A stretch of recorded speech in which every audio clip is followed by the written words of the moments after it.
Je m'appelle Tristan Limoges.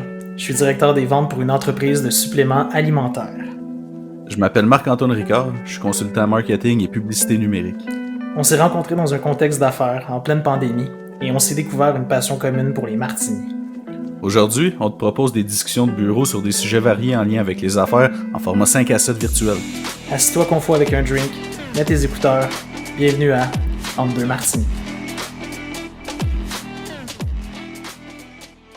Salut tout le monde, bienvenue au 68e épisode de Entre deux martinis avec Marc-Antoine et Tristan. Aujourd'hui, le 21 mars 2022 et officiellement le printemps depuis hier, aujourd'hui. Hey, c'est vrai. Allô? C'est une excellente question. Tu viens de me faire réaliser ça aussi. J'avais même pas pensé, mais je pense que ça arrive souvent pendant la nuit que la saison s'installe. Fait que ça devait être soit la nuit dernière ou ce sera la nuit prochaine. Bref, ouais, c'est le printemps aujourd'hui. Excellent. Ah, non, ça a passé vite. On s'en plaindra pas. Et boy, tu trouves que l'hiver a passé vite avec les couvre-feux, les confinements? Non, ça j'avoue que...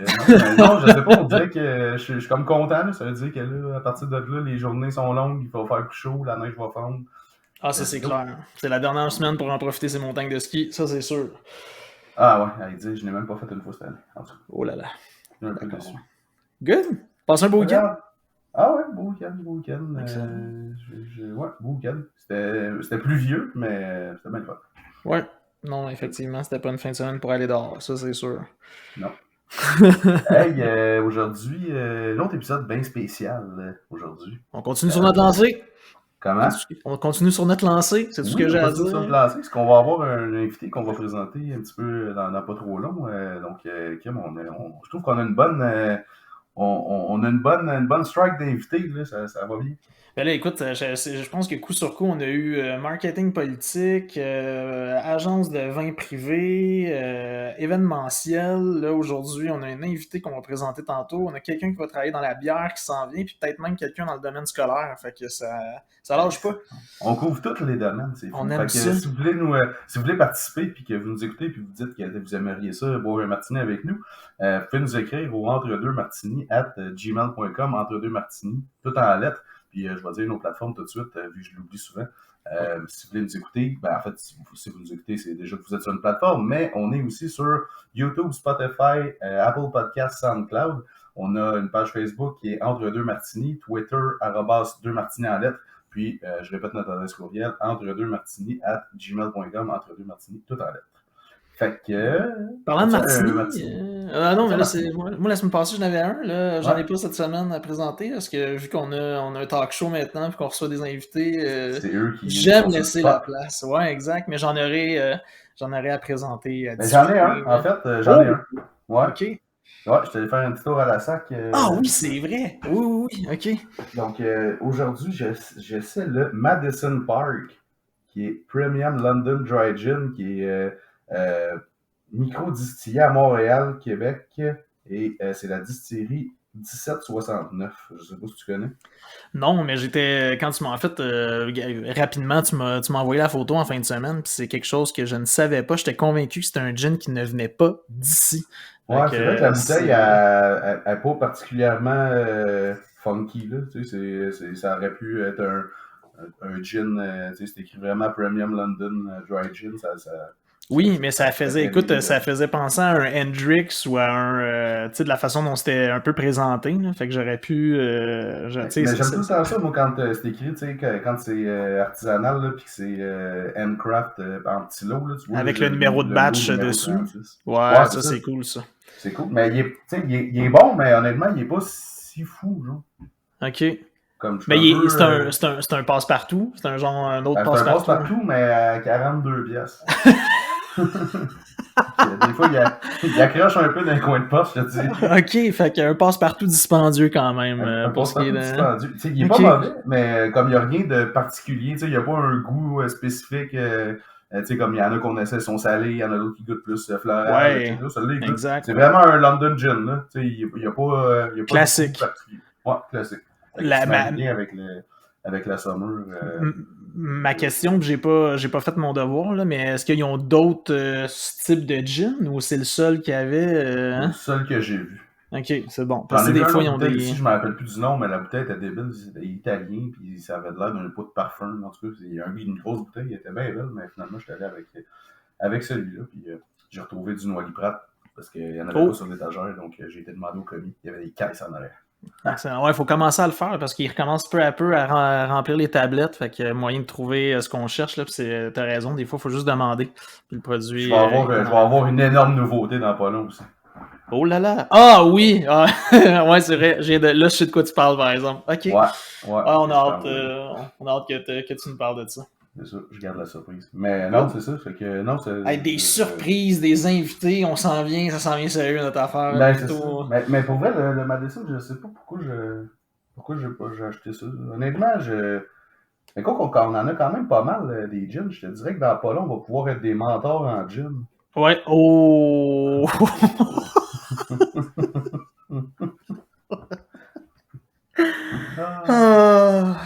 Wow! Ah oui. Attends, juste avant que tu t'expliques, puis anyway, il n'y a pas grand-chose à expliquer parce que je pense qu'une fois de plus, ta transition cousue de fil doré parlait d'elle-même. Par contre, je veux juste dire que je pense qu'on serait plus des mentors de martini que des mentors de gin. Pour savoir comment bien concevoir un martini à l'aide d'excellents gins. Parce que là, il faudrait regarder, faire le décompte de combien de gins on a essayé depuis qu'on a... on est rendu à 68 épisodes. On n'en essaie pas un à chaque fois. Là, on n'en essaie pas un à chaque fois, mais fois, d'après moi, on doit avoir entre 30 et 35 gins, sans me tromper, là, qu'on a essayé. Ah, la gang, puis avec les invités, ouais, probablement. Fait que c'est quand même assez intéressant. On s'en met des espères. Des espères. Yes. Fait que, ben, vous l'avez probablement deviné grâce à ma transition. Aujourd'hui, on va parler de mentorat, et pas avec n'importe qui. En fait, on reçoit mon propre mentor, dans le fond, qui est avec oh là là! Depuis 2 ans. 2 ans facile. En tout cas, je vais lui demander, mais quand je vais le présenter. Mais il me semble que c'est ça, 2 ou 3 ans. En tout cas, ça fait quand même un bout de temps qu'on se connaît. J'espère que lui s'en souvient, parce que toi, si t'en souviens pas, c'est un peu spécial. Il y a des notes sur tout mon parcours, je pense. Je pense qu'il s'en souvient.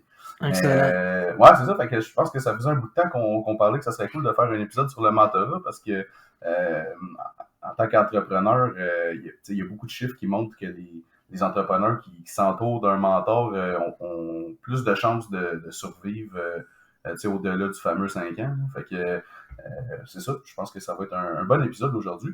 Puis, dans le fond, mon mentor s'appelle Denis Normandin, qui est entrepreneur technologique et mentor au réseau Mentorat depuis maintenant 7 ans.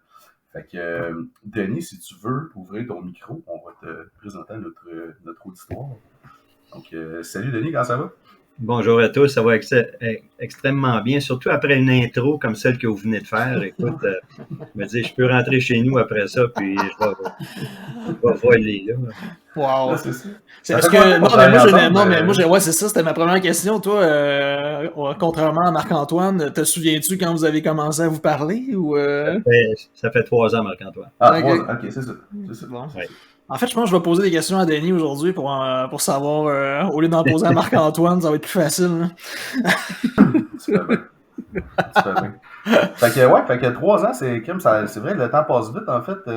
Étant donné que moi, ça va faire 4 ans que ma compagnie existe. Puis en fait, Denis, c'est mon 2e mentor que j'ai depuis que j'ai ma compagnie. Fait que, puis celui-là, ben, il dure Qu'est-ce qui est arrivé au premier? On peut-tu savoir? En fait, on peut en parler vite, mais je pense que ça va revenir aussi dans le sujet un peu plus tard dans la discussion. Le premier, j'ai été super satisfait et tout. C'est juste qu'il arrive un moment donné dans ta vie d'entrepreneur où est-ce que tu as besoin d'aller un petit coche plus loin, mettons. Fait que, puis, des fois, c'est comme n'importe quoi. Les clients, des fois, tu as fait le tour ou tu es arrivé au bout de ce que tu peux faire. Même chose dans le mentorat, là, m'amener, puis aussi d'avoir un œil de quelqu'un d'autre, mettons, avec une autre expertise. Parce que les deux n'ont pas le même background. D'ailleurs, Denis, si tu veux peut-être nous parler de ton background, qu'est-ce qui fait que tu es maintenant mentor, qu'est-ce que tu as fait comme travail pour en arriver là, puis nous parler un petit peu de ton expérience. Écoute, moi, j'ai toujours été du côté vente, développement des affaires. Fait que souvent, ça teinte un peu le jugement, puis les commentaires, puis les idées que je peux apporter aux entrepreneurs que j'accompagne. Mais comme entrepreneur à mon compte, être propriétaire d'une entreprise, c'est quand j'ai eu 35 ans. C'était même tard parce que j'ai manqué des opportunités plus jeunes. J'étais pas d'une famille d'entrepreneurs. Mes parents, c'était pas des risk takers. Et puis, leur grosse crainte, c'était que je fasse faillite. Fait que c'était pas un environnement qui me poussait à me lancer en affaires à ce moment-là. C'est arrivé plus tard, après quelques années du même boulot où d'anciens collègues m'ont donné un coup de fil pour me dire, écoute, on songe à acheter notre ancien employeur, embarque-tu avec nous autres. Il y avait besoin de quelqu'un au niveau vente, développement des affaires, marketing et toute autre tâche connexe assignée par l'employeur, si tu veux, comme on voit souvent. Alors, il dit, prends ton temps, pense-y. J'ai raccroché, j'ai appelé ma femme à son travail, puis je lui ai dit, chérie, je change de job. Parce que c'est comme ça que ça s'est. J'ai pas eu aucune hésitation. Je savais même pas combien ça allait me coûter. J'avais aucune idée combien les gars me demandaient au niveau de ma participation. Je suis débarqué là avec une valise pleine d'actions de toutes sortes, de comptes de chèques, de toutes sortes d'affaires pour être prête à payer. Fait que j'ai pas hésité 2 secondes cette fois-là. J'ai fait le saut. On était une firme de développement de logiciels qui se lançait dans des projets de refonte complète de notre suite ERP. Alors, on s'est lancé avec toute l'assurance qu'on avait et puis on était tellement sûr de notre coup, on se disait c'est impossible qu'on se plante. Fait qu'on a fait des erreurs comme bien d'autres entrepreneurs ont pu faire. Et puis le rôle d'un mentor, c'est souvent de partager des expériences pour éviter que l'entrepreneur qu'on accompagne fasse les mêmes bêtises, les mêmes conneries qu'on a pu faire à ce moment-là. Toi, t'en avais-tu un mentor à ce moment-là? J'en avais pas parce que je pensais que j'étais trop smart. Moi, je pensais que je connaissais tout. Quand j'ai eu mon bac en commerce de Sir George de Concordia, Montréal, moi, j'étais sûr qu'avec ça, j'étais capable de gérer une multinationale. Ah ouais, c'est ça. J'étais pas encore conscient de mes limites. C'était une bonne chose d'un côté, mais j'ai appris rapidement. Et puis, une journée, j'ai été chanceux parce qu'à l'intérieur d'un groupe d'entrepreneurs où on échangeait des leads, si vous voulez, il y a un bonhomme qui m'a pris à côté, qui m'a aidé et puis qui m'a fait comprendre que j'avais encore beaucoup de choses à apprendre. Et puis, il m'a accroché par le bras. Il dit, écoute, le grand, viens, on va jaser un peu. Et puis, graduellement, sans que ça soit formel, il m'a aidé à y voir clair et puis il m'a aidé à comprendre que j'avais encore beaucoup de choses à saisir. Entre autres, j'étais étonnamment fragile par rapport à mes associés parce que moi, je n'étais pas capable de lire mes états financiers au début. Et entre autres, on vendait un logiciel de gestion financière puis de budgétisation. Fait que je n'étais pas capable de connaître l'état exact de ma compagnie. Okay. Puis je pouvais pas en parler à mes associés parce qu'ils auraient dit, écoute, Normandin, tu es complètement incompétent. Alors, j'ai dû aller chercher de l'aide à l'extérieur à ce moment-là. Puis à partir du moment où j'ai commencé à aller chercher de l'aide, écoute, j'ai jamais arrêté parce que j'ai toujours continué à apprendre et puis essayer de dépasser mes limites à ce moment-là. Je veux dire, tu sais, Jacques Demers a été coach du Canadien puis il savait pas lire. Fait que j'imagine qu'il y a moyen de réussir en entreprise quand même, des fois même en ayant quelques lacunes qu'on cherche à aller améliorer entre-temps. Ben c'est ça, c'est correct d'avoir des lacunes, il faut juste essayer de les améliorer. C'est sûr que d'être capable de lire tes états financiers, mais tu sais, c'est ça, en fait, c'est que pour moi aussi, je trouve ça extrêmement plate. Tu sais, à part regarder les colonnes, les chiffres, moi, je veux juste savoir, je fais-tu du profit en bout de ligne. Puis, étant donné que j'ai pas de coût vraiment, à part parce que je suis une entreprise de service, c'est un petit peu moins compliqué, mais dans une entreprise technologique, j'avoue que ça doit être quand même compliqué, parce que tu as des frais de matériel, j'imagine, puis de tout ça. Dans le fond, il faut que tu comprennes pour ça de ne pas être déficitaire. La première chose que j'ai fait, j'ai pris des cours de finance, puis je t'assure qu'aujourd'hui, tu me présentes des états financiers, puis je vais te dire où est-ce qu'il y a le bug. Ouais, c'est ça, t'es capable de relever tout de suite où est-ce qu'il y a des incohérences ou des choses comme ça. Ça traîne pas, et puis je mets le doigt sur le bobo, puis on trouve une solution rapidement à ce moment-là. Est-ce que tu penses que, c'est intéressant que tu dises ça, que tu nous amènes là-dessus, est-ce que tu penses que la base pour un entrepreneur, puis mettons quand tu prends quelqu'un sous ton aile en mentorat, est-ce que la base, c'est vraiment d'avoir une espèce de connaissance des rudiments de littératie financière, économique pour bien comprendre, mettons, l'état de ton entreprise? C'est-tu la première chose à avoir comme compétence? Sans que ça soit la première, disons que je pense que ça fait partie des quelques-unes de tout le début.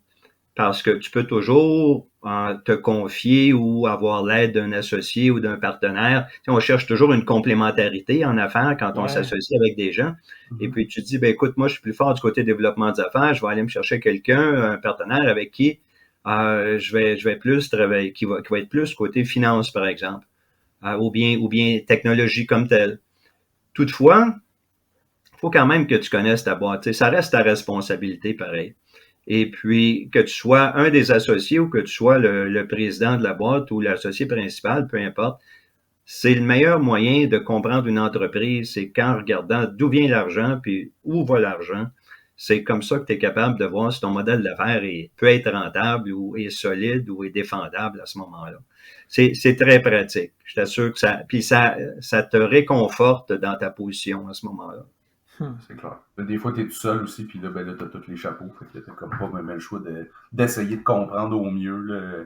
Je me force, là, moi, quand ma technicienne comptable, elle m'envoie mes états financiers, mes fins de mois, puis mes écritures de grand livre, j'essaie de les comprendre, puis tout. Mais c'est arrivé une ou deux fois que j'ai trouvé des bugs, là, fait que je me dis, je suis pas si peu. Mais quand même, c'est pas la partie que j'aime le mieux, mettons. Si j'avais une entreprise de comptabilité, peut-être, là, mais mettons que marketing et comptabilité, ça va pas super bien ensemble. Non, mais par contre, tu sais, je peux comprendre, c'est des sujets différents. Marketing, comptabilité, ressources humaines aussi, qui vont être très différents. Ben, c'est surtout que marketing, nous, on veut tout le temps dépenser plus, puis comptabilité, eux autres, ils veulent nous mettre des bâtons dans les roues. Ouais, mais c'est pas toujours exact, ça. Ouais. Si t'as la bonne personne au niveau comptabilité, tu vas avoir quelqu'un, tu vas m'excuser pour le terme anglais, mais tu vas avoir quelqu'un en comptabilité qui est le enabler. Quelqu'un qui va faire en sorte, on va le faire, le deal. Ouais. On va trouver une façon de le faire. Tu sais, c'est pas un bean counter, c'est pas juste quelqu'un qui t'empêche de dépenser. C'est quelqu'un qui va te permettre d'être qui va être assez créatif puis qui va t'aider financièrement pour faire un deal en particulier. Tu sais, des fois, la solution n'est pas évidente, mais si tu as quelqu'un solide aux finances, même si c'est quelqu'un de l'extérieur, quelqu'un va arriver avec suffisamment de créativité pour t'aider de ce côté-là. Ouais. Puis c'est de valeur qu'on ne peut pas mettre de nom de compagnie parce qu'il y a tellement des beaux exemples. Si c'est une multinationale que tout le monde connaît, peut-être, mais sinon, en fait, c'est la politique de la maison. On essaie de pas nommer de. Pas de name dropping. Hein. On s'en tient à la rigueur de ce côté-là. Mais je suis curieux parce que, est-ce que, premièrement, question très rapide, là, as-tu d'autres personnes que Marc-Antoine que tu suis en mentorant? Oui, okay. J'en ai 4 autres très actifs. Okay. Ça veut dire que je vois soit aux 2 semaines ou au mois au maximum. Là. OK, parfait. Puis, est-ce qu'il y a-tu des relations de mentorat que t'as refusées ou y a-tu des relations de mentorat qui ne t'intéresse pas? Puis, en fait, en deuxième partie de cette question-là, c'est, mettons, justement, quelqu'un qui voudrait être certain de te contacter pour les bonnes raisons. C'est quoi le genre de mentorat qui t'anime et qui te stimule? Là? Quelqu'un qui... disons que j'ai beaucoup de respect pour les gens qui ont soit pigé dans leur REER ou bien qui ont hypothéqué leur maison ou qui ont investi leur propre argent. Ça, pour moi, je vais écouter, c'est certain.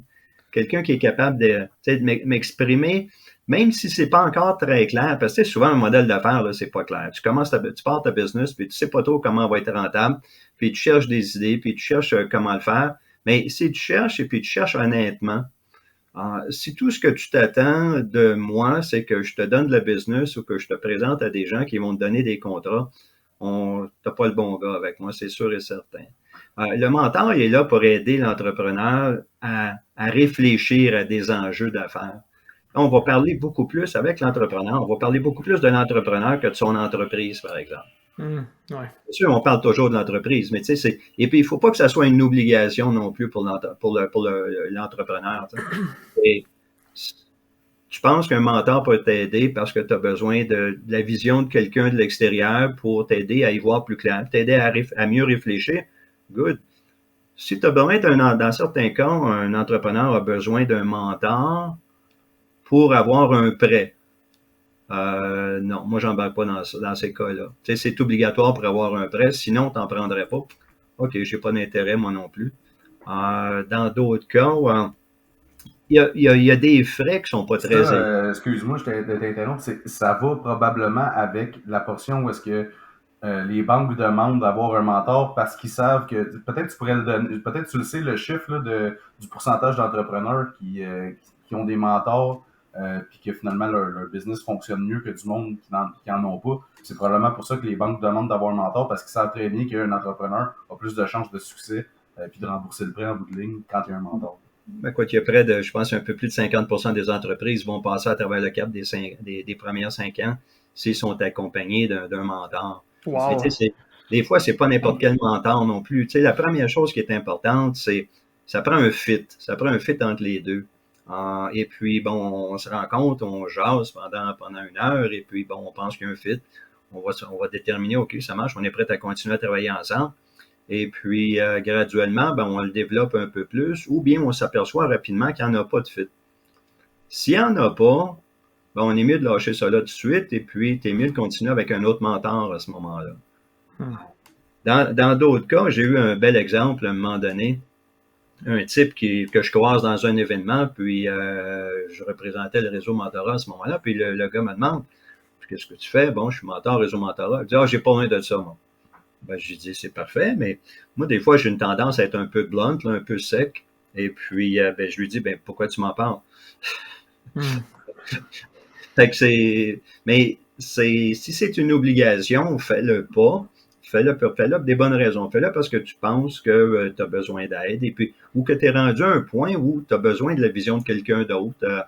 C'est pas nécessairement un plus vieux. Tu sais, des fois, tu peux être mentoré par un plus jeune aussi. Là, tu sais, ça dépend du background. Ça dépend c'est quoi qui fait que tu peux te qualifier? Parce que, puis ça, c'est ma première question, c'est quoi qui fait que tu peux te qualifier pour être mentor? En fait, ben là, toi, c'est parce que dans le fond, c'est que tu es membre d'un réseau mentorat. Tu sais, dans le fond, n'importe qui peut être mentor. Si, mettons, mon voisin vient cogner chez nous et il dit hey, je me pars en business, veux-tu être mon mentor? Je veux dire, moi, je fais pas partie d'une organisation puis quelque chose comme ça, je peux lui dire oui, je peux t'aider. Mais toi, c'est parce que tu fais partie d'une organisation, si tu veux.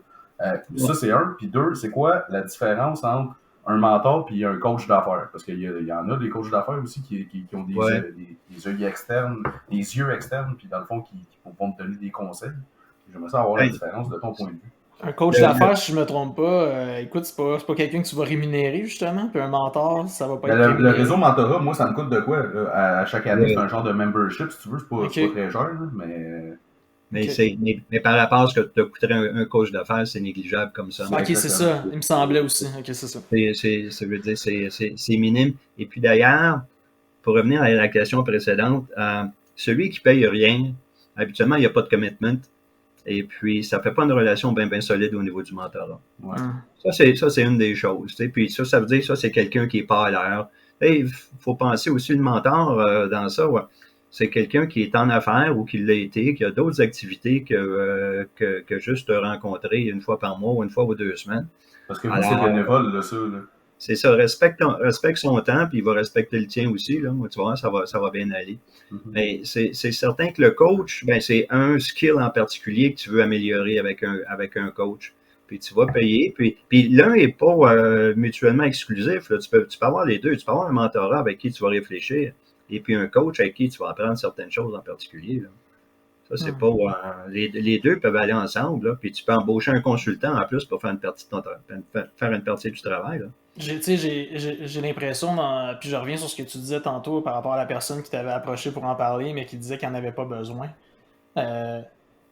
J'ai l'impression aussi des fois que le mentorat pour certaines personnes, puis je peux peut-être me tromper, puis tu peux me dire, là, avec l'expérience que tu as, Denis, puis les gens que tu as rencontrés au fil de ta carrière, mais il y en a peut-être qui voient ça comme une espèce de faiblesse d'avoir recours au mentorat. Je me trompe-tu? Tu as tout à fait raison. Tu as tout à fait raison. Et puis, surtout au début, ou quand on n'y connaît pas grand-chose, ou quand on... Et la plupart des entrepreneurs, ou plusieurs entrepreneurs, tu sais, se croient... En fait... l'ego est élevé d'un entrepreneur. Là, c'est nécessaire. Oui, c'est ça. Ça, c'est nécessaire. Tu as un ego élevé, ça veut dire que des fois, tu peux te sentir invincible également. On le retrouve moins, je vous rassure là-dessus, on le retrouve moins vers des jeunes entrepreneurs de votre âge. Moi, je suis d'une génération, je suis pas mal plus vieux que vous autres, où on parlait pas de maladie mentale, on parlait pas de conciliation travail-famille. Ah, c'est ça, On, aujourd'hui, c'est comme le main word, là, tu sais, tout le on se monde veut parler de consacrait ça. c'est ça, on se consacrait à 100% à la business parce qu'on était sûr que c'était la bonne chose à faire. Et Mais, puis, ouais, mais je dirais que par exemple que l'ego reste quand même le même, je pense, dans les entrepreneurs Mais aujourd'hui. ça dépend. Moi, en fait, je suis d'accord avec ta question. Je pense que tu as raison. Puis Denis a confirmé aussi. Mais moi, en tout cas, dans mon cas, tu sais, quand j'ai suivi le cours de développement d'entreprise, là, au début, quand ma business était déjà commencé, puis c'est comme ça que j'ai connu le réseau de mentorat Ouais. à travers cette formation-là de démarrage d'entreprise. Moi, quand ils ont dit la statistique, ben là, c'est 50% des entrepreneurs qui ont un mentor vont survivre les 5 premières années. C'était un no-brainer pour moi que j'allais prendre un mentor. Là. C'était Ouais. même pas une question d'ego. C'est moi, je vais m'entourer du plus de monde que je peux pour m'assurer genre d'avoir du padding à gauche et à droite là, pour me conforter dans les décisions que je prends. Puis là, tu vois, même je viens d'aller chercher une subvention pour avoir un autre type d'accompagnement en ressources humaines pour savoir comment je fais. Je suis rendu à une croisée des chemins, j'en parle souvent. Comment je fais pour est-ce que j'engage, est-ce que je continue à sous-traiter, est-ce que je réorganise mon temps, comment je fais pour être optimal. Fait que, moi, je vois pas ça comme un signe de faiblesse, au contraire. non, dans ton cas, comme dans plusieurs, c'est tôt dans le processus de création d'entreprise que tu as choisi un mentor. Ouais. Dans d'autres cas, ça va venir plus tard. Ça peut venir après quelques années. Et puis, pour différentes raisons, tu peux aller vers un mentor parce que ça fait un bout de temps que tu es au même point, par exemple. Tu as l'impression que la business avance pas. Et puis que des fois, tu es à court d'idées. D'autres fois, tu te sens seul. Dans d'autres cas, c'est pour une raison inverse, c'est que ça va bien, tu as beaucoup d'idées, ça va tellement vite, tu as besoin de quelqu'un pour des fois t'aider à te recentrer aussi. Et ça, c'est toutes des activités qu'on peut, c'est tous des points de discussion qu'on peut avoir avec un mentor, avec quelqu'un qui est passé par là, qui s'est cogné le nez, mais des fois qui a eu un succès phénoménal aussi. Et puis, ça allait tellement vite qu'il négligeait d'autres choses, tu sais, comme on le fait régulièrement. Là. Ouais, probablement. Y a-tu un espèce de dénominateur commun? Ce serait quoi le dénominateur commun de toutes les personnes que tu... En fait, là, en ce moment, tu en as quelques autres que tu suis, mais depuis les années que tu fais du mentorat, tu as suivi à peu près combien de personnes? Tu as accompagné à peu près combien de personnes? Une quinzaine environ. Ok. Parce que, tu sais, il faut comprendre que les relations durent au moins 6 mois. Souvent, la plupart du temps, au moins 1 an. Okay. J'ai quelques cas qui ont dépassé 1 an. On a 3 ans dans ce cas-ci. J'ai du 2 et plus. Alors, tu peux pas en faire 12-15 par année. C'est pas un concours. Donc, ma question par rapport à ça, c'est, mettons, les 15 personnes que tu as accompagnées au fil des années, ce serait quoi, si tu avais à réfléchir à ça, le dénominateur commun de ces personnes-là, que ce soit au niveau peut-être de l'attitude ou des défis ou ou peut-être ce qui est la chose que tu t'as répété à ces 15 personnes-là, sans équivoque, là, qu'il y a un sujet que tu as eu à couvrir ou un aspect de leur entreprise ou de leur personnalité ou de leur façon de gérer qui a été le dénominateur commun. Y a-tu quelque chose ou c'est vraiment tout le monde est différent? C'était 15 personnes qui, d'un, voulaient avoir du succès, qui voulaient améliorer leur entreprise, qui voulaient avoir du succès et qui étaient prêtes à écouter et puis à se confier à quelqu'un d'autre. Okay. Parce que ça devient souvent une relation qui est très personnelle, là, on s'entend. Et puis, dans certains cas, on dit lonely at the top, là, pour un entrepreneur. Souvent, tu peux pas en parler, si tu as des associés, tu peux pas leur parler de tes craintes, tu peux pas en parler à tes employés, dans certains cas. Il y a des choses, quand une conversation commence, je n'ai même pas encore parlé à ma femme, puis je t'en parle à toi, je te dis, OK, on est sur la bonne track, là, c'est clair. Là. OK. Fait que c'est quelqu'un qui est prêt à écouter, et puis c'est quelqu'un qui ne te connaît pas, ben là, c'est sûr qu'avec les années, à un moment donné, il finit par te connaître comme tel, mais tu sais, tu n'auras pas le même point de vue que si tu demandais le même conseil à un de tes amis, mettons, qui connaît plus ta personnalité, puis qui sait, mettons, ta zone de confort finit où, mettons. Tu sais, peut-être qu'il y a des affaires que ton mentor va te dire, que justement, ça va être, tu sais, j'avais pas vu ça de même, puis non, c'est peut-être pas ma zone de confort, mais tu sais, comme, faut que j'y aille, parce que c'est là que les belles choses se passent, en fait, à l'extérieur de ta zone de confort. Ouais, tu sais, on cherche pas à chacune des rencontres, on cherche quand même pas à désarçonner Non. l'entrepreneur. Toutefois, une fois de temps en temps, avec un mot bien placé, des fois une question ou une remarque, tu vois que ça cause un effet. Puis des fois, c'est des choses extrêmement simples. Je vais vous donner un exemple. Un des premiers entrepreneurs que j'ai accompagné, on commence notre relation peu de temps avant Noël. J'insiste qu'on se voit avant Noël parce qu'après ça, il y a toujours le temps des fêtes et puis on se verra pas. Quand on jase, OK, oui, un fit, c'est parfait. Puis là, on est sur le point de se laisser. Et je lui demande, ben, écoute, qu'est-ce que tu fais dans le temps des fêtes? Ouais, il dit, écoute, je ferme les opérations. Lui avait une activité semblable à du paintball, si tu veux, une façon pour occuper des ados OK. pendant le temps des fêtes. Et puis, c'est du airsoft. Alors, ben, j'ai dit, écoute, fait que là, tu fermes complètement, tu n'auras pas de clients. Il dit non. Puis je dis, écoute, moi, quand j'arrivais dans le temps des fêtes, là, aux vacances de Noël, puis j'ai deux filles, il dit, on cherchait quelque chose à faire. Puis je me disais, bon, on va faire du ski, ça peut être des activités à l'extérieur, d'autres choses. Mais j'ai dit, j'ai besoin d'idées, tu sais, puis s'il fait pas beau, puis si on peut pas faire de ski, il faut que je sois capable de faire d'autres choses, tu sais. Fait que là, elle m'a regardé, il m'a dit, ouais, OK, je pense que moi, je viens d'avoir une idée. Et puis, il est rentré chez lui, puis au lieu d'annuler ou en fait, ce qu'il a fait, c'est qu'il a booké des événements. Il a booké 2 événements pour le temps des fêtes avec ses clients, au lieu de simplement leur dire, ben, écoute, on se reverra à fin janvier. Ouais. Des fois, c'est juste une remarque ou un petit point de discussion qui fait des fois bouger les choses, là. C'est Parce que quand peut-être. tu as le nez tout le temps sur l'écorce, Ouais, tu ne vois pas la exactement. forêt, fait que le mentor, justement, lui, il peut t'aider à plus visualiser comme le reste. Puis c'est vrai, ce que tu dis aussi, c'est que ça devient personnel, parce que des fois, des fois, nous, on se parle, puis on parle, mettons, on se parle 1 heure, là, de ce temps-là, on se parle aux 2 semaines. Sur 1 heure, on va peut-être parler de tout et de rien pendant quasiment une demi-heure, tu sais. Puis après ça, on va embarquer sur moi, j'ai telle problématique, il y a telle affaire, puis là, ben, j'explique ce qui se passe.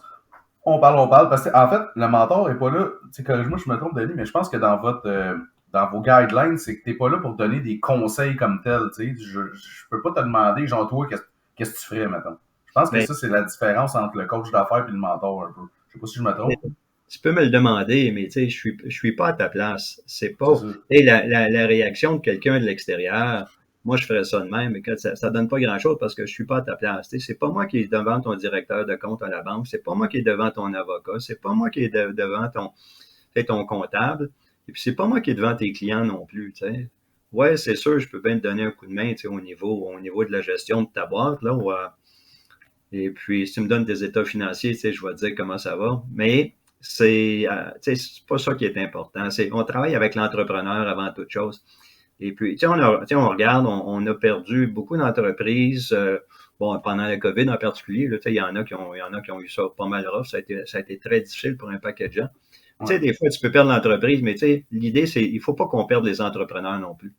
Fait que si on est capable d'aider les entrepreneurs, on les aide à se relever, on les assure, tu sais, d'un soutien, et puis, en autant qu'ils veulent s'aider aussi, ben écoute, c'est sûr, on peut faire des grandes choses ensemble, là. Hmm.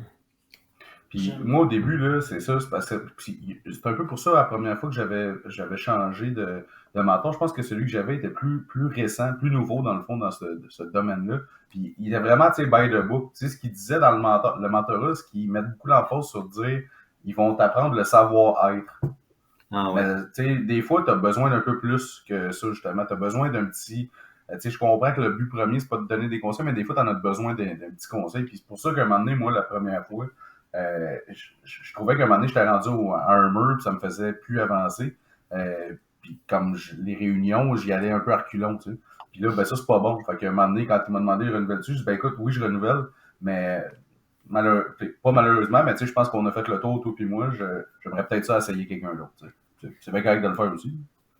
Si tu as l'opportunité, puis j'encourage tous les entrepreneurs à choisir, parce qu'en fait, on choisit le mentor également. Tu sais, bon, ça marche dans les deux sens, là, parce que le mentor a le choix aussi d'accompagner un entrepreneur particulier. Mais si tu as l'opportunité de travailler avec quelqu'un qui a déjà eu une entreprise ou qui en a eu plusieurs, qui a eu des succès, mais qui s'est aussi planté une couple de fois, puis qui est capable d'en parler, tu as beaucoup plus de chances de t'identifier à cette personne-là que quelqu'un qui a travaillé juste dans le service social si toi, tu es une entreprise privée. Tu sais, c'est pour ça il y a beaucoup de mentors, mais qui ont des backgrounds très différents. Fait que tu as le choix, tu sais, c'est comme un gros catalogue, et puis on te présente des gens qui ont des capacités, puis qui sont bons dans certaines choses, qui sont bons avec certains entrepreneurs à ce moment-là. Est-ce que tu. Puis, moi, j'ai l'impression en fait, la façon dont j'ai tout le temps mené mes choses dans la vie, c'est que je pense que c'est intéressant quand une relation est basée sur. Tu sais, oui, tu te fais, mettons, tu enrichis quelqu'un de tes connaissances, de ton expérience, mais je pense qu'en même temps aussi, il faut que la personne, il faut que ce soit un peu un two-way, là, tu sais, que toi aussi, tu sois enrichi par tes expériences que tu as avec nous. Oui, c'est nécessaire. Puis, y a-tu. Est-ce que tu préfères être mentor dans un domaine ou accompagner des entrepreneurs dans un domaine que tu connais bien, ou tu préfères aller dans des domaines que tu connais un peu moins? Pour moi, ça n'a pas d'importance. OK. Parce que, bon, premièrement, avant toute chose, on travaille avec l'entrepreneur, quel que soit son secteur d'activité. Bon, mon background étant techno, aussi divers que IoT, si tu veux, que le langage machine dans certains cas, que l'intelligence artificielle, que le développement d'applications mobiles ou d'applications qui sont mission critical. Fait que c'est très vaste. J'ai travaillé avec des startups, avec la moyenne, avec des plus grandes comme consultant. Fait que, tu sais, et puis j'ai travaillé un peu à l'international. Fait que c'est quand même assez varié ce que j'ai fait. Ça m'a permis de connaître, de rencontrer un paquet de gens. Mais tu sais, il y a beaucoup de choses qui reviennent, qui sont en commun d'un secteur à l'autre. Je m'amuse avec les états financiers parce que j'étais vraiment nul là-dedans à l'université, je vous assure. Je comprenais absolument rien, puis je comprenais même pas à quoi ça allait me servir. Puis aujourd'hui, ben écoute, n'importe qui dans n'importe quel secteur d'activité, je t'assure qu'en peu de temps, on va trouver des pistes d'amélioration si je mets mon nez du côté de la comptabilité. OK. Fait que c'est vraiment, tu sais, c'est ça, c'est que peu importe le domaine, toi, il y a vraiment des choses dans lesquelles tu peux accompagner un peu n'importe qui, peu importe le domaine dans lequel c'est. Puis c'est aussi le fun, c'est bon pour un entrepreneur d'avoir quelqu'un qui est à l'extérieur de son milieu d'affaires naturel, si tu veux. Mm-hmm. Des fois, ça nous permet de voir beaucoup plus large. Et puis, mais ça nous permet aussi l'expérience vécue par l'entrepreneur, par le mentor, ailleurs, dans d'autres secteurs d'activité, parce qu'il n'y a jamais deux business pareils, jamais deux entreprises pareilles, mais l'expérience vécue à l'extérieur a une valeur inestimable, en fait. Là. Ouais, puis moi, au début, c'est ça, il disait, tu sais, en tout cas dans le réseau mentorat, parce que je pense qu'il y en a d'autres aussi, là, des gens de réseau de mentors. Celui-là, spécifiquement, il voulait, quand il te jumelle, il s'arrange pour que ça soit avec quelqu'un qui n'est pas dans le même domaine que toi. C'est voulu. Comme, mettons, moi, en marketing, consultation marketing, il m'aurait pas mis avec un autre consultant marketing. Je me suis demandé pourquoi, en fait, mais là, tu viens d'un peu de l'expliquer. C'est justement, c'est que toi aussi, c'est que ça te permet d'avoir une vision sur un autre. Tu sais, des fois quelque chose que tu as appliqué dans une autre industrie peut s'appliquer aussi dans mon industrie, mettons. Très souvent. C'est certain qu'il y a quelques entrepreneurs vedettes qui sont mentors. Là, il y en a qui sont connus à l'international. Il y a des noms très connus. Il y en a qui sont au board du réseau mentorat en particulier, puis ils sont hyper sollicités, ces gens-là, tu sais, je veux bien croire. Mais il y a beaucoup d'autres entrepreneurs, tu sais, qui ont eu des compagnies de quelques millions et puis qui les ont montées, puis qui ont eu des difficultés. Et nous autres, on s'est donné la journée qu'on a décidé qu'on réécrivait complètement notre application, c'était du gros travail. On a grandement sous-estimé le boulot à faire. On a sous-estimé la courbe d'apprentissage parce qu'on était tellement sûr de nos moyens, ça faisait peur, tu sais. On est passé à travers. Mais il y a des mois où on a eu de la difficulté à payer notre loyer et puis on a dû être serré pour les DAS à une couple de fois au début et puis on a toujours payé nos employés. Et c'est sûr qu'on paye. Tu sais, on a eu des difficultés puis aujourd'hui, on le ferait, tu sais, on referait la même chose mais différemment. Et en bout de ligne, ce qui était important pour nous, c'était une extrêmement grande confiance dans nos propres moyens, tu sais. Et puis, à chaque fois que j'en parle, écoute, je me dis, c'est vrai d'un côté, là, une chance qu'on avait ça. Wow. Tu fais-tu, écoute, je suis pas dans le, tu sais, moi je m'en confesse, là, je suis pas dans le réseau de mentorat comme Marc-Antoine. Moi, j'ai un mentor qui m'accompagne depuis bientôt 1 an, mais c'est quelqu'un avec qui j'ai eu affaire dans les 11 dernières années de ma vie, en entreprise, tout ça, puis on a collaboré ensemble, puis là, aujourd'hui, c'est rendu un mentor. Fait que je suis moins proche du réseau mentorat au Québec, tout ça. Est-ce que tu travailles aussi en incubateur? Êtes-vous appelé à aller en incubateur d'entreprise puis aller à assister des entreprises là-dedans ou c'est vraiment, ça a aucun rapport avec ça? Ah, je pourrais très bien. Je l'ai fait dans le passé à l'occasion. OK. J'ai choisi puis je l'ai fait pas mal, mais je le fais moins maintenant. Mais oui, très bien à l'occasion, c'est soit de façon ponctuelle. Et moi, je me suis retrouvé d'une situation où tout de suite, l'automne avant la pandémie, je venais de vendre ma compagnie. OK. Puis j'avais une coupe de billets d'avion pour des beaux voyages qui étaient pas mal tout alignés sur mon bureau. Et là, il est arrivé la pandémie en mars il y a 2 ans. Et puis, je me suis retrouvé dans une situation où, si je voulais être payé, parce que nécessairement, j'avais pas été payé en entier par la nouvelle propriétaire, si je voulais être payé, ben, j'étais peut-être mieux de me réimpliquer dans la boîte à ce moment-là. Ça fait que je me suis relancé. Fait que ça m'a donné peut-être un peu moins de temps pour faire d'autres activités. J'ai gardé beaucoup d'entrepreneurs pour le mentorat. Et j'ai dû réduire certaines activités parce qu'il a fallu que je pense à ma propre entreprise également. Il a fallu que je pense à moi aussi là-dedans. Wow. OK. Et puis, on a été chanceux parce que, écoute, du jour au lendemain, là, la fille à qui j'avais vendu là, mon entreprise de consultation, elle s'est retrouvée avec 50% de moins de revenus. OK. Du jour au lendemain. Elle venait de perdre les contrats en France, elle venait de perdre les contrats aux États-Unis. Là. Ça venait de fermer, ça, là. OK. Et puis, fait que là, c'est bien évident qu'elle n'allait pas être capable de me payer, là. Et puis, je dis, ben, garde, moi, si je veux être payé, il faut que je m'implique. Fait que je me suis réembarqué dans la boîte. Et puis, on est reparti sur des bases les plus solides possibles pour être capable de corriger le tir, puis faire en sorte que, puis j'ai négocié quelque chose d'autre comme mode de paiement, pour faire en sorte qu'après 1 an, finalement, j'ai pu m'en retirer, puis j'étais correct. Fait que ça a changé mes plans pas mal, tu sais. Ça fait que quand vient le temps là, de donner du temps un peu partout, à gauche puis à droite, certains le font, certains, je connais des mentors qui font ça quasiment à temps plein, là.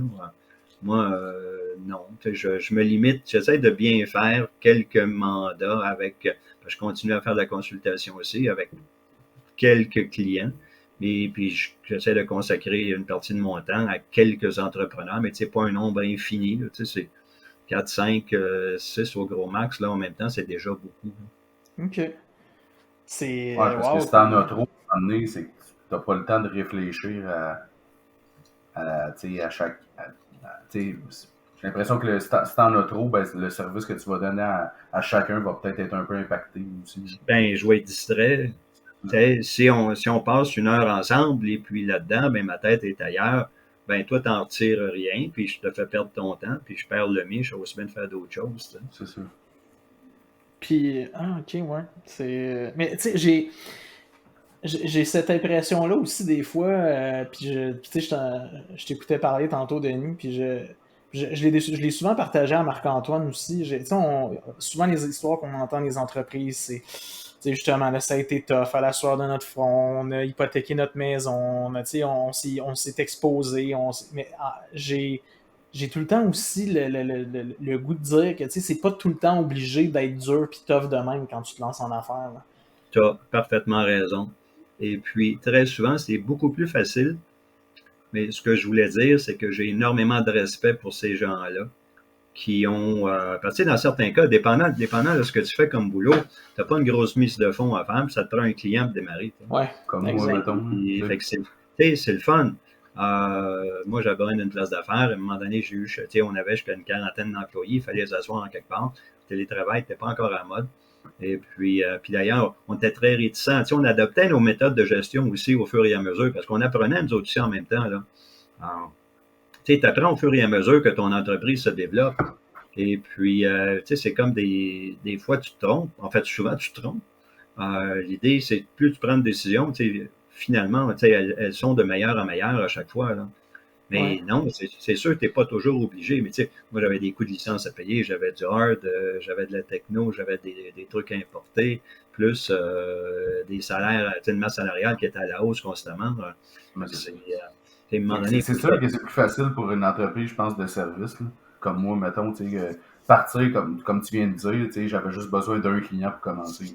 ça te prend J'avais juste aucune dépense. ouais. Tu sais, Mais des je fois, gère c'est. la pub, ces réseaux sociaux, puis sur Google, ben c'est pas ma carte de crédit, tu sais, c'est pas, je fronne pas d'argent aux clients, tu sais, j'ai pas de dépenses quand j'ai commencé.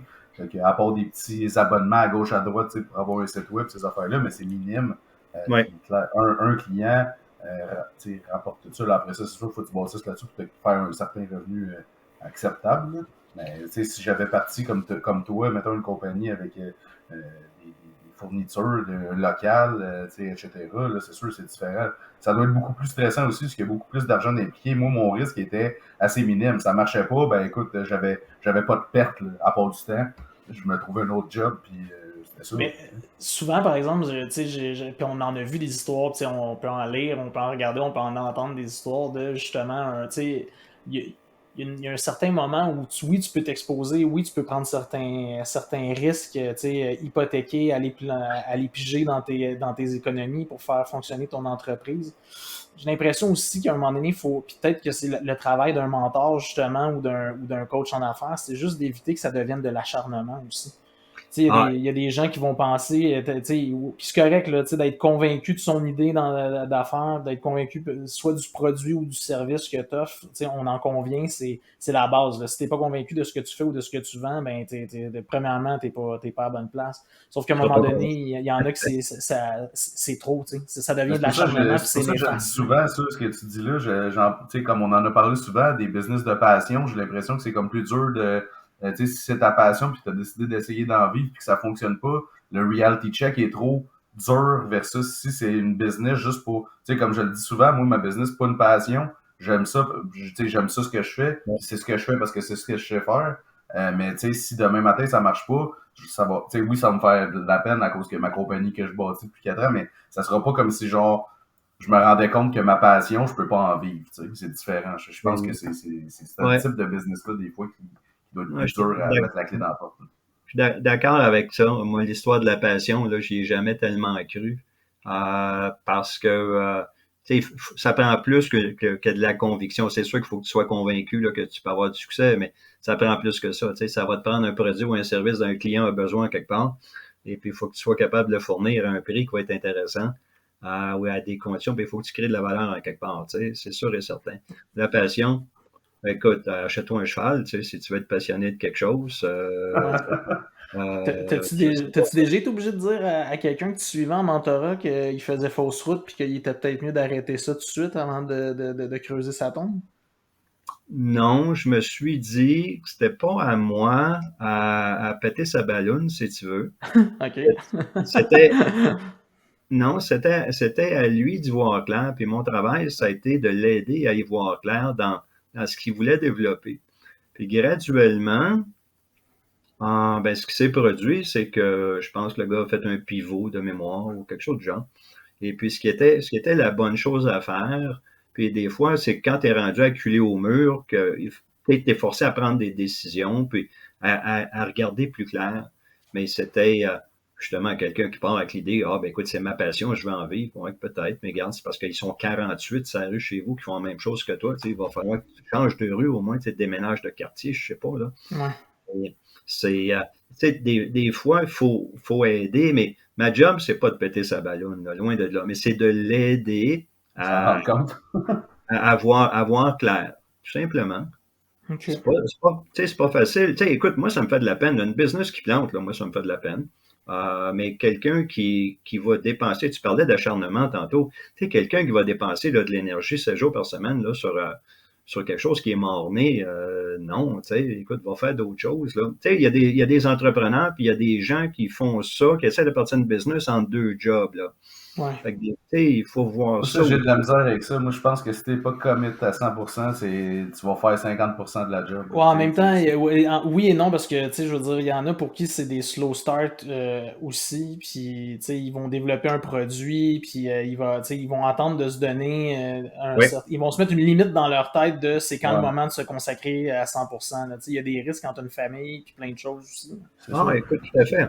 Mais Tout à si tu fait. prends pas de risque tu sais, peut-être là, pour des produits, développer une patente dans ton garage, mais tu sais, j'en vois beaucoup tu sais, je parle souvent des groupes de pigistes que je suis, j'en vois beaucoup que sont comme je fais pas le move encore, tu sais, ils ont une job stead, mais ils en font un peu sur le side.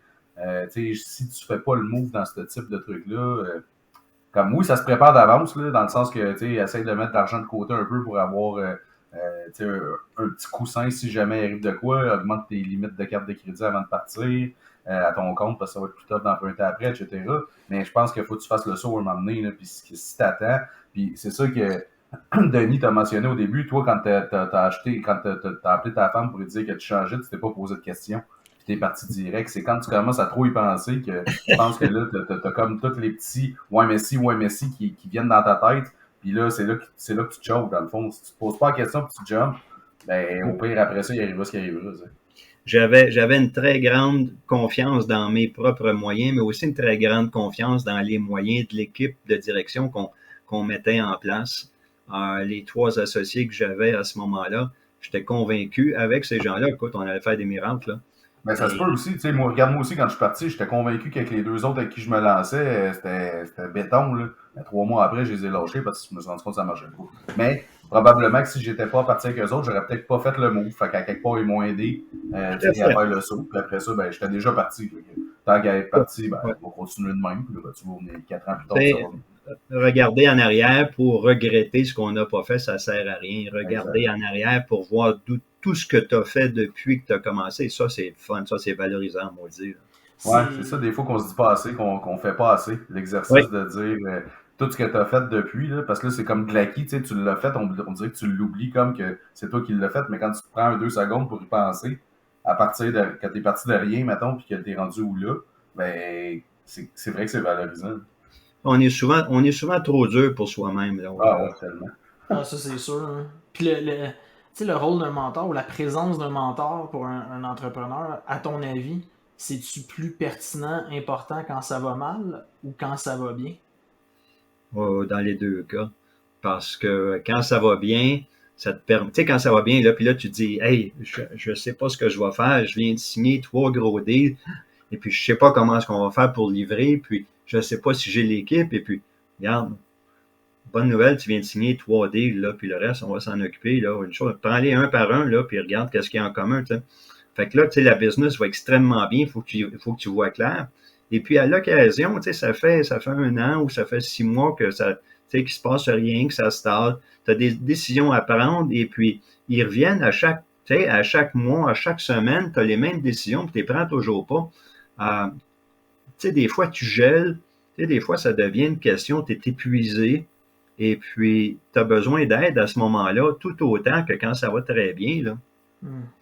Faut juste accepter que tu n'es pas invincible et puis que tu n'es pas un surhomme et puis que tu acceptes de demander de l'aide.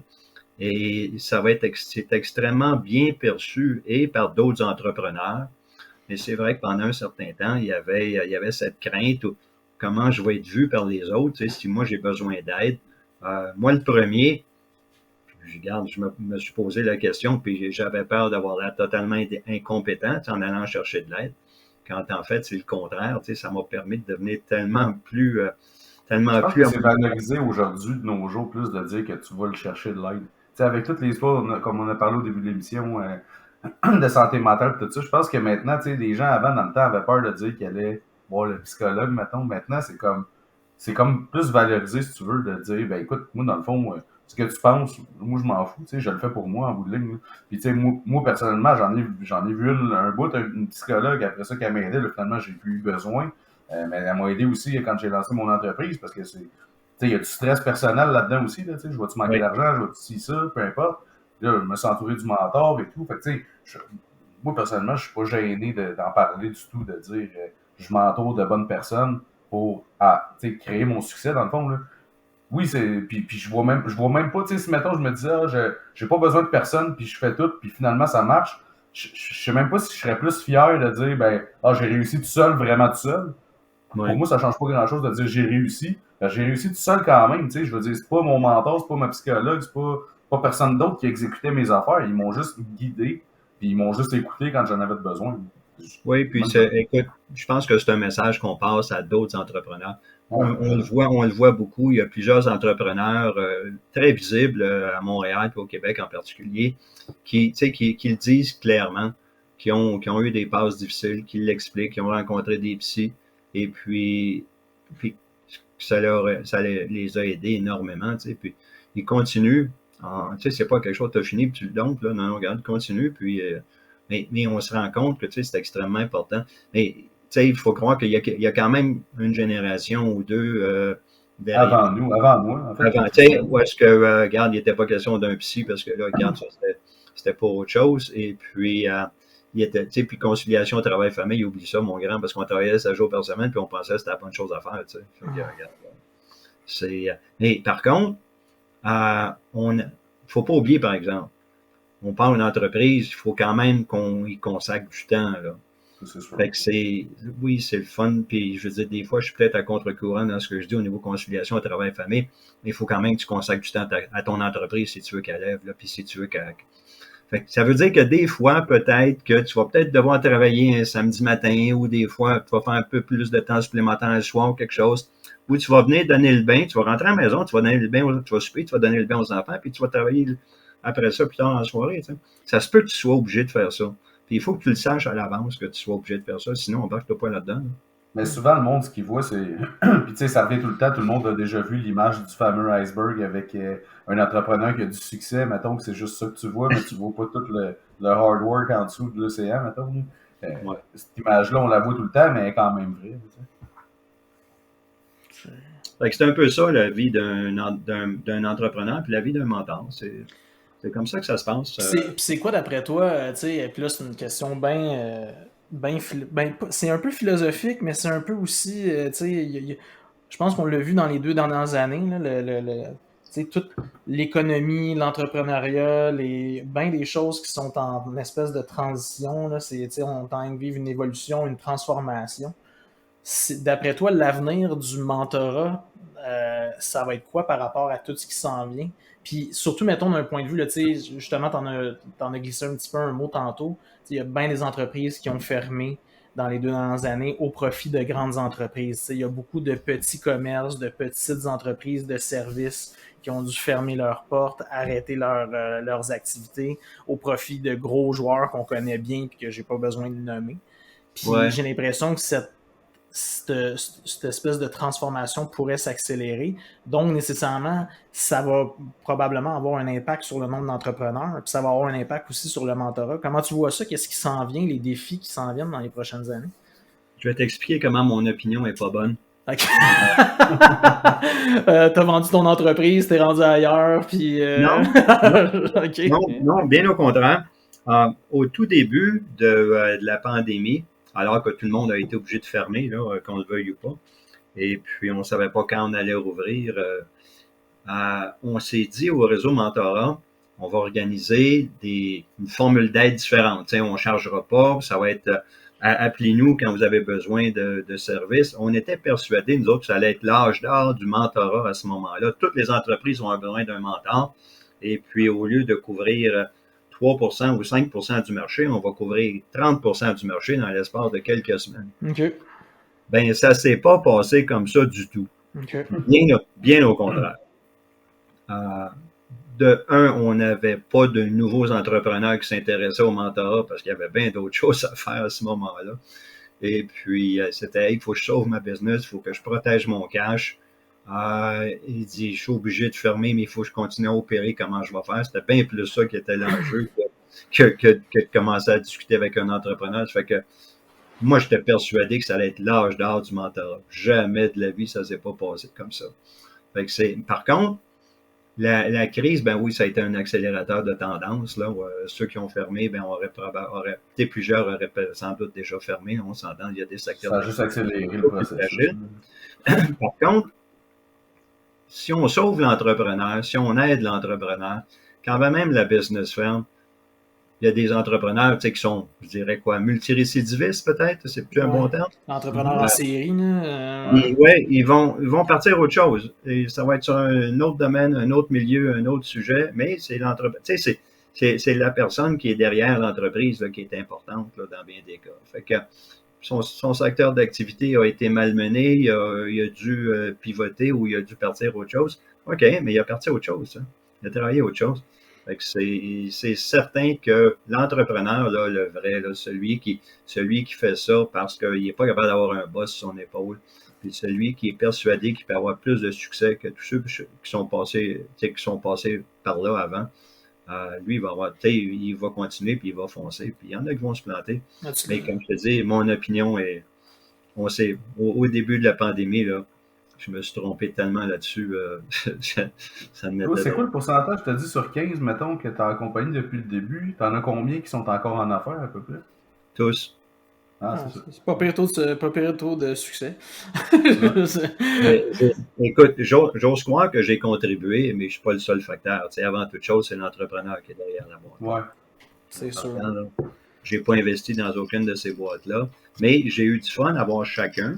Dans des secteurs très diversifiés, une fille qui était dans l'imprimerie sur du tissu, qui faisait ça chez elle, mais elle avait converti, tu sais, à un moment donné, je n'étais pas sûr, puis elle avait converti un garage double avec des presses imprimées, tu sais, puis elle avait investi pas mal de fric dans sa boîte.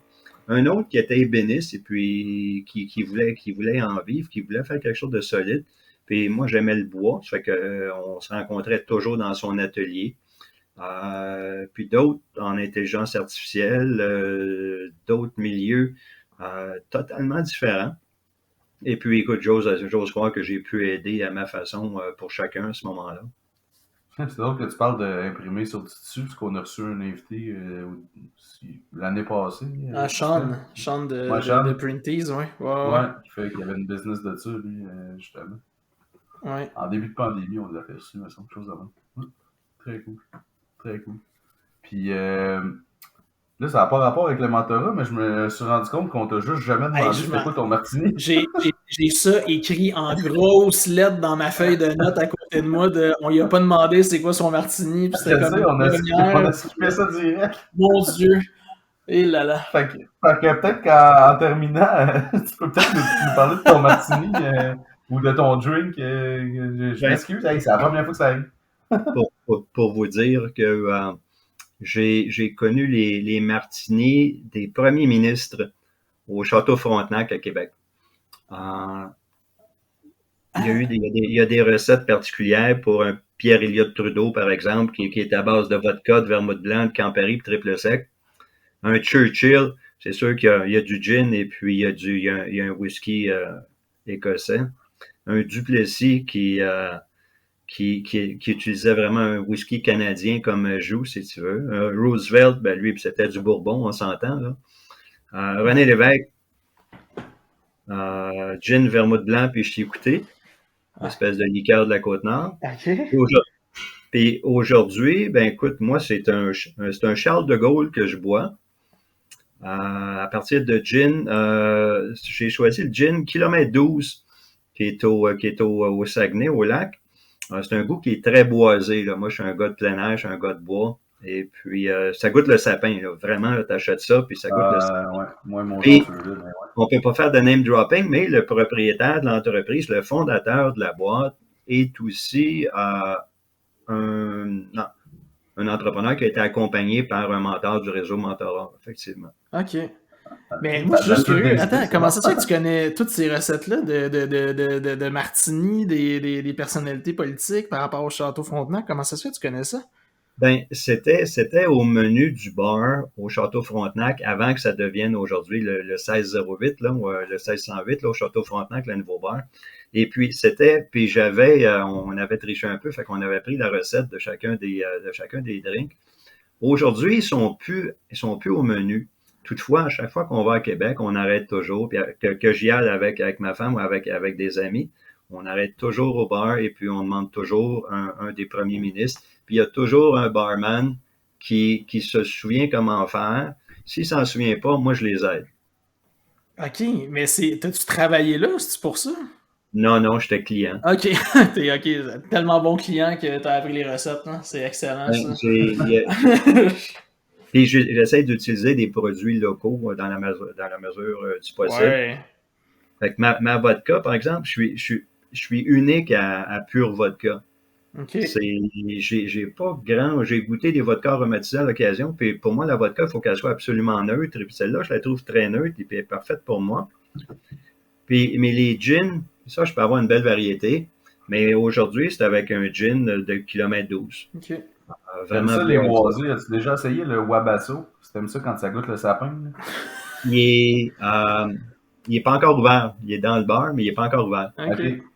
Très. Si t'aimes le sapin, là, ça, on dirait que tu mords. Tu croques dans l'épinette. Carrément. Moi, c'est moins mon genre, mais c'est bon, en fait, avec d'autres drinks. En martini, je trouve qu'avec le... Mais ça dépend. Est-ce que toi, tu fais dirty avec du jus d'olive ou seulement vermouth gin? C'est vermouth gin. Aujourd'hui, j'avais des olives épicées. Oh, alors, mais dans le Charles de Gaulle que j'ai aujourd'hui, il y a un petit peu de Pinot des Charentes également qui donne un petit peu de torque. Là, OK.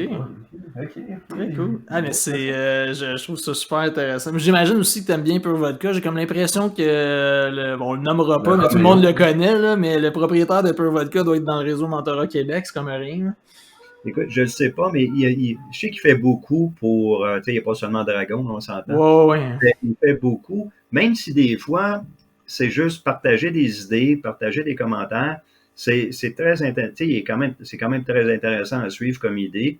Et puis, que ce soit sur Facebook ou bien dans le Journal des Affaires, tu as toujours la possibilité d'apprendre. Tu sais, ce qu'on peut faire comme entrepreneur, c'est identifier un ou quelques entrepreneurs vedettes ou des gens comme qui on aimerait devenir, par exemple, là, ou des gens qui ont qui ont un beau parcours puis qui nous intéressent, puis on les suit, puis on apprend beaucoup de cette façon-là également. Mais moi, ma dernière question, ça va être ça. Pour un mentor comme toi qui a de l'expérience en entreprise, tu sais, qui a touché un peu à tout, c'est quoi ton opinion des émissions comme ça, un peu à la sauce télé-réalité comme Shark Tank ou Dragon's Den ou Dans l'œil du dragon? Écoute, moi, j'ai toujours du fun à regarder parce qu'il y a certains entrepreneurs ben, tout le monde s'en sert, on comprend là, que tout le monde se sert de ces émissions-là pour aller chercher de la visibilité. Ben oui, c'est un outil marketing d'abord et avant tout. Là. On n'apprend rien. Le nombre de deals qui se closent là-dedans sont minimes, là, je pense, là, qui se closent en vrai. Oui, mais ça c'est pas grave. T'sais, en fait, c'est un jeu. Alors, ça reste une comédie en bout de ligne. Et puis, ben, c'est peut-être intéressant parce qu'à l'occasion, tu vas être accompagné de quelqu'un qui est dragon là-dedans. Qui va peut-être t'aider à développer ton réseau de contacts. Même si c'est juste, même si tu fais juste jaser avec pendant 2-3 heures, là, si tu es smart et tu poses des bonnes questions, tu vas peut-être avoir des bonnes réponses. Là. Ben oui, c'est sûr. Hein. Okay. Mais je ne parierais pas ma business là-dessus.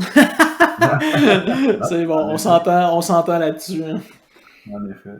Mais tu sais, juste aller passer, si tu es dans le milieu de l'hôtellerie ou dans le milieu de l'hospitalité, si tu as la chance d'aller passer quelques heures avec Christiane Germain, ben écoute, profite-en. C'est inestimable, là, la mine d'informations qui peut se retrouver là si tu es dans la même pièce qu'elle. Là.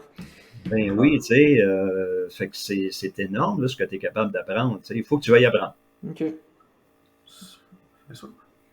Hey, belle discussion aujourd'hui encore. Vraiment. Mais les gars, vous devriez faire de la radio parce que vous êtes bons. Oh mon Dieu. Merci. Ouais, on se part un poste de radio. Est-ce que tu veux être mon mentor, Denis, pour m'aider à devenir animateur de radio? On a des micros déjà. Ouais, j'ai ce qu'il faut. Je peux faire de la radio de la maison. Exact. Fait que, hey, Denis, merci vraiment. Je sais pas, est-ce que tu veux qu'on laisse tes coordonnées? Les gens ne peuvent pas vraiment te contacter en direct, je pense. Faut qu'ils passent par le réseau. Oui, les gens peuvent me contacter en direct. Là. Ah, ok, bon. S'ils le veulent. Tout comme s'ils veulent les recettes des gins des premiers ministres, je te les ai transmises pour les faire suivre. Il y a peut-être des façons de les faire à tes clients. Ça, je suis à terre. Je trouve ça écœurant. Ça, c'est un... quelqu'un veut nous écrire. On va vous partager les recettes. Mais si tu veux te faire rejoindre, tu peux donner tes coordonnées si tu veux. Oui, toujours. Parfait. On t'écoute. Ah, écoute, tu veux que je te donne ça? D'accord. Juste ton courriel au pire, je pense que ça va être déjà un bon... C'est denisnormandin@gmail.com. C'est DENYS Normandin @gmail.com. Excellent. Parfait. Puis on va le mettre dans les notes de l'épisode de notre côté. Oui. Fait que, ben, écoute, je te remercie vraiment d'avoir pris le temps avec nous. C'est vraiment cool. Je pense que ça va peut-être en avoir éclairé plus qu'un qui se posait la question, je dois-tu prendre un mentor ou pas? Qu'est-ce que ça fait? Peut-être une anecdote. J'étais à Paris il y a 2 ans, à un moment donné, dans un voyage, et puis j'ai le goût d'un martini ce soir-là. Je suis avec ma femme, et puis le barman, il connaît pas ça du tout, et il me sert un verre de vermouth blanc, tu sais. C'est pas du tout ce que j'avais en tête. Puis je regarde, je dis, puis c'était le restaurant du quartier, puis ça faisait quelques fois qu'on y allait. Puis écoute, si tu me laisses ta place, là, je vais te montrer ce qu'il faut. Fait que je sors les outils, puis je sors les bouteilles, puis on prépare dry martini.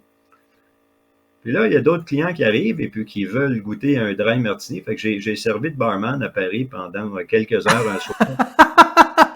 OK. Le Canadien servait des dry martini et tout le monde s'est bien amusé. Wow. Fait que si jamais la morale, c'est que si jamais je me rends dans un bar et qu'ils savent pas comment faire un martini, je traverse l'autre côté puis je vais y faire à leur place. Écoute, les gens étaient très ouverts, c'était très drôle. C'était un petit bar de quartier, là, c'est pas une grosse place. Okay. Il y avait peut-être une dizaine de tables dans tout l'endroit. Mais ce soir-là, ils s'en souviennent encore probablement parce que tout le monde a bu des martinis. Wow. Fait par un barman canadien. C'est malade. That's cool. Fait que, cool. Écoute, encore une fois, je te remercie bien gros d'avoir accepté. Ça a été bien enrichissant pour nous, puis je pense pour nos auditeurs. Ouais. Très, très, très cool. Yes. Puis, Tristan, je sais pas toi si tu as un mot de la fin là-dessus. J'ai pas un mot de la fin. La seule chose que je veux dire, puis tu sais, je pense que ça a été, c'est clair aujourd'hui à la lumière de ce qu'on a entendu. Je pense que c'est juste de dire de pas hésiter à aller chercher de l'aide. C'est bien cliché là, comme phrase parce qu'on entend ça à toutes les sauces au niveau de la santé psychologique, au niveau mental, dans plein de domaines. Mais je pense quand même, n'en demeure pas moins, là, que si on devrait retenir quelque chose de l'épisode d'aujourd'hui, ce serait ça. D'aller chercher de l'aide, c'est la meilleure des idées. Ouais, n'hésitez pas. On est moins seul qu'on pense. Ouais, n'hésitez pas, puis même si vous ne savez pas pourquoi, posez des questions. Ouais. Exact. Les réponses vont venir d'elles-mêmes. Yes. Good. Fait que, Kim, sur ces belles paroles de fin, j'ai rien à rajouter moi non plus, puis très satisfait. Fait que, on va, les amis, vous souhaiter une excellente semaine, des bons martinis, puis on va se dire à la semaine prochaine. Merci, bonne semaine. À bientôt, bye bye.